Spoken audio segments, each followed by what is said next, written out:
పాయసాన్నము కన్నను పాలకన్న, జున్ను గడ్డల కన్నను వెన్న కన్నా, కమ్మనైనట్టి నా భాష అమ్మ భాష, తేనె విరజిమ్ము నా భాష తెలుగు భాష. నమస్కారం, పద్యపరిమళం ఛానల్కి స్వాగతం.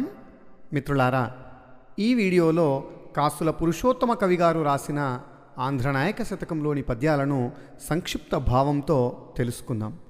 ఆంధ్రనాయక శతకంను వీడియోల రూపంలో అందించుటకు ఆర్థిక సహాయమును అందించిన తానా ప్రపంచ సాహిత్య వేదిక ఉత్తర అమెరికా వారికి, డాక్టర్ తోటకూర ప్రసాద్ గారికి కృతజ్ఞతాభివందనములు. నా సాహితీ ప్రస్థానంలో ఆర్థికంగా, హార్దికంగా నన్ను వెన్నంటి సహకరిస్తున్న మిత్రులందరికీ ప్రత్యేక కృతజ్ఞతలు. కృష్ణా జిల్లాలోని బందరుకు 30 కిలోమీటర్ల దూరంలో ఉన్న శ్రీకాకుళం అనే గ్రామంలోని వైష్ణవాలయం శిథిలమైపోయి ఉండడాన్ని చూసి కాసుల పురుషోత్తమ కవి గారు ఆవేదనతో రాసిన శతకమే ఆంధ్రనాయక శతకం. శ్రీకాకుళంలోని వైష్ణవాలయంలో కొలువైన విష్ణుమూర్తి ఆంధ్రనాయకుడు అనే పేరుతో ప్రసిద్ధికెక్కినారు. కాసుల పురుషోత్తమ కవిని పుల్లమరాజు అనే పేరుతో కూడా పిలుస్తారు. పుల్లమరాజు గారు ద్విపాద మకుటంతో వ్యాజస్తుతి అలంకారమును ఉపయోగిస్తూ శతకంను పూర్తి చేసినారు. వ్యాజస్తుతికే నిందాస్తుతి అనే పేరు కలదు. పైకి నిందిస్తూనే అంతర్గతంగా స్తుతిస్తూ ఆలయమును పునరుద్ధరణ చేసుకోమని విష్ణువును వేడుకుంటూ ఆంధ్రనాయక శతకం రాసినారు కాసుల పురుషోత్తమ కవి గారు. అబ్ధి కన్యా వివాహ మహోత్సవము నాడు చూడలేది చోట చూడగలిగే, జానకి కళ్యాణ సంభ్రమం వానాడు చూడలేది చోట చూడగలిగే, భోజసుతోద్వాహ భూరి వైభవమందు చూడలేది చోట చూడగలిగే, రేవతి పరిణయ శ్రీ విలాసంబపుడు చూడలేది చోట చూడగలిగే, అనుచునిట రాజ్యరమ పెళ్లి ఆడ నిన్ను ప్రజలు సేవించి సంతోష భరితులైరి, చిత్ర చిత్ర ప్రభావ దాక్షిణ్య భావ హత విమత జీవ శ్రీకాకుళాంధ్రదేవా. గొప్ప మహిమలను కలిగినవాడా, దయా స్వభావం కలిగినవాడా, దుష్టులను శిక్షించి శిష్టులను రక్షించేవాడా, శ్రీకాకుళంలో వెలసిన ఆంధ్రనాయక అన్న పేరు గలవో విష్ణుమూర్తి. పూర్వయుగాల్లో నీవు లక్ష్మీదేవిని, సీతను, రుక్మిణీదేవిని, రేవతిని వివాహమాడినావు. కానీ ఆ వివాహ వేడుకలను చూసే అదృష్టం మాకు లేదు కదా. అందువల్ల ఇక్కడ ఈ శ్రీకాకుళంలో రాజ్యలక్ష్మీదేవిని నీవు వివాహమాడిన తీరు, ఆ కళ్యాణ వేడుకలను చూసి మా జన్మ ధన్యమైందని భావిస్తున్నాము అంటున్నారు కాసుల పురుషోత్తమ కవి గారు.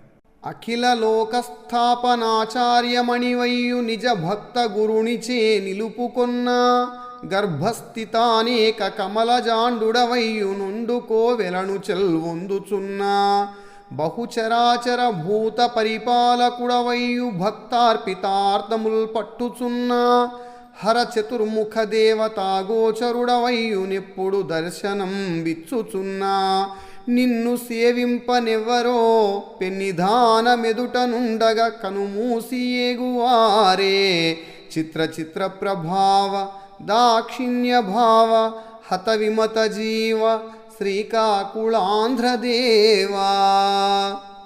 గొప్ప మహిమలను కలిగినవాడా, దయా స్వభావం కలిగినవాడా, దుష్టులను శిక్షించి శిష్టులను రక్షించేవాడా, శ్రీకాకుళంలో వెలసిన ఆంధ్రనాయక అన్న పేరు గలవో విష్ణుమూర్తి. అఖిల లోకాలను నిలిపింది నీవే. అయితేనేమి, నీ భక్తున్నే నీవు ఉన్నతునిగా గురువుగా భావిస్తావు. సకల బ్రహ్మాండాలను కడుపులో దాచుకున్న నీవు ఒక చిన్న గుడిలో కుదురుగా ఉంటావు. సకల చరాచర భూతకోటిని పోషించే నీవు భక్తులు సమర్పించే సమర్పణలను, నైవేద్యములను స్వీకరిస్తావు. శివునికి బ్రహ్మకు కూడా కనిపించని నీవు భక్తులకు దర్శనమిస్తావు. ఎదురుగా ఉన్న గొప్ప నిధివి. అయితేనేమి, మూర్ఖజనులు నిన్ను కన్నెత్తి చూడకుండా పూజించకుండా ఉన్నారు కదా అంటున్నారు కాసుల పురుషోత్తమ కవి గారు.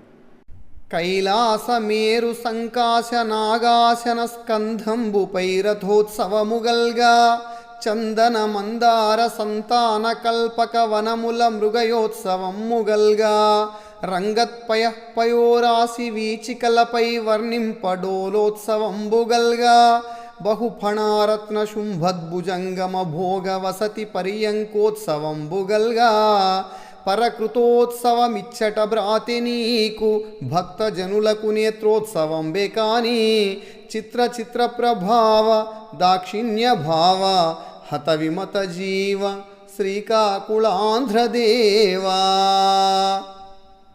గొప్ప మహిమలను కలిగినవాడా, దయా స్వభావం కలిగినవాడా, దుష్టులను శిక్షించి శిష్టులను రక్షించేవాడా, శ్రీకాకుళంలో వెలసిన ఆంధ్రనాయక అన్న పేరు గల ఓ విష్ణుమూర్తి, నీవు గరుత్మంతుడనే రథంపై విహరిస్తావు. మంచి గంధపు చెట్లు, మందార కల్ప వృక్షాలు గల వనములో నీ పారువేట ఉత్సవం సాగుతుంది. పాల సముద్రపు అలలపై నీ డోలోత్సవం జరుగుతుంది. శేషశయ్యపై నీ శయనోత్సవం జరుగుతుంది. అలాంటి నీకు ఇక్కడ భక్తులు జరిపే ఆయా ఉత్సవాలు ఏమంత గొప్పవి గనుక, కాకపోతే భక్తులు కన్నుల వేడుక కొరకు జరుపుతారు అంటున్నారు కాసుల పురుషోత్తమ కవి గారు. కోరికలీను వైకుంఠంబులోనిలో నగరిలో నామూల నవ్య దివ్య సౌధంబుదాపలి సరస మందార వనాంతరామృత సరఃప్రాంత చంద్రకాంతోపలోత్పల కల్పిత పర్యంక సకల సౌభాగ్య లక్షణ నివాస లక్ష్మీ మనోజ్ఞ విలాస వశీకృత సంభోగ సామ్రాజ్య సంతతాభిరామమూర్తికి వాంఛితేతర ప్రపంచమేమిగావలే లీలార్ధమింతే కాని చిత్ర చిత్ర ప్రభావ దాక్షిణ్య భావ హత విమత జీవ శ్రీకాకుళాంధ్రదేవా. గొప్ప మహిమలను కలిగినవాడా, దయా స్వభావం కలిగినవాడా, దుష్టులను శిక్షించి శిష్టులను రక్షించేవాడా, శ్రీకాకుళంలో వెలసిన ఆంధ్రనాయక అన్న పేరు గల ఓ విష్ణుమూర్తి, భక్తుల కోర్కెలు తీర్చే వైకుంఠములోని అంతఃపురములో ఆ మూలనున్న మేడ సమీపములో గల కల్పవృక్ష ఉద్యానవనములో మధుర జలముతో నిండిన సరస్సు ఒడ్డున చంద్రకాంత శిలా నిర్మితమై కలువపూలు పరచిన శయ్యపై లక్ష్మీదేవితో సరస సల్లాపాలు గావిస్తావు. అలాంటి నీకు ఇతర సామాన్యమైన సుఖాలతో పనేముంది? కాకపోతే భక్తులు పూజల నిపముతో గావించే ఈ ఉత్సవాలు కేవలం వినోదప్రాయం మాత్రమే అంటున్నారు కాసుల పురుషోత్తమ కవి గారు. గురుతుగ సద్భక్త కోటికేనాటికి విడరాని బహురుణస్థుడవు నీవు, సేవకులెన్నెన్ని త్రోవల జనుచున్న వదలక అనుసరించెదవు నీవు, నిజదాసులాత్మేచ్ఛ నిలిపి రెచ్చో నిన్ను తొలగ కచ్చోటనే నిలిచెదీవు, శ్రితులంబలియునైన చేజూపనది ఎంతో అమృత భోగంబుగా నలరెదీవు, జగములన్నీయు నీకు వశ్యములటంటివి ఈవు నిజదాస వశ్యుడవెంత ఘనత, చిత్ర చిత్ర ప్రభావ దాక్షిణ్య భావ హత విమత జీవ శ్రీకాకుళాంధ్రదేవా.